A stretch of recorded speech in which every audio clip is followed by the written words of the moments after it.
کیا آپ جانتے ہیں کہ ایک رات حضرت عمر فاروق رضی اللہ عنہ مدینہ کی گلیوں میں گشت کر رہے تھے اور اچانک ایک جھونپڑی سے آنے والی آواز نے تاریخ بدل دی۔ وہ رات خاموش تھی، مدینہ سو رہا تھا، لیکن اللہ کا ایک بندہ جاگ رہا تھا اپنی رعایا کی خبر لینے کے لیے۔ حضرت عمر رضی اللہ عنہ ایک گھر کے پاس رکے تو اندر سے ایک ماں اپنی بیٹی سے کہہ رہی تھی، بیٹی دودھ میں پانی ملا دو تاکہ زیادہ ہو جائے اور ہم زیادہ کما سکیں۔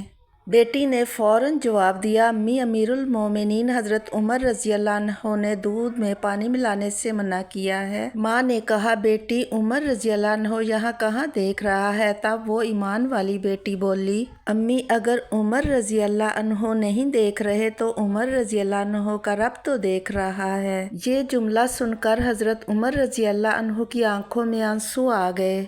ایک عام سی لڑکی مگر ایمان پہاڑ جیسا مضبوط۔ صبح ہوئی تو حضرت عمر رضی اللہ عنہ نے اپنے بیٹے کو بلایا اور کہا، ایسی ایمان والی لڑکی تلاش کرو، میں چاہتا ہوں کہ وہ میرے گھر کی بہو بنے۔ چنانچہ وہ لڑکی حضرت عمر رضی اللہ عنہ کے بیٹے کی زوجہ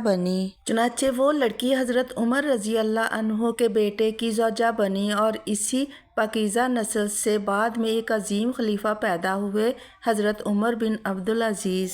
یہ صرف ایک لڑکی کی سچائی نہیں تھی، یہ اس بات کا اعلان تھا کہ جو شخص تنہائی میں بھی اللہ سے ڈرتا ہے، اللہ اسے دنیا اور آخرت دونوں میں عزت دیتا ہے۔ سبق: چھوٹا سا سچ، چھوٹی سی دیانت انسان کو تاریخ میں ہمیشہ کے لیے زندہ کر دیتی ہے۔ اصل ایمان وہ نہیں جو لوگوں کے سامنے نظر آئے، اصل ایمان وہ ہے جو تنہائی میں بھی زندہ رہے۔ جب کوئی شخص اکیلا ہو اور کوئی دیکھنے والا نہ ہو مگر پھر بھی وہ گناہ چھوڑ دے تو سمجھ لے یہی حقیقی تقویٰ ہے۔ ایسے ہی لوگوں کے بارے میں اللہ تعالیٰ فرماتا ہے کہ وہی کامیاب ہیں۔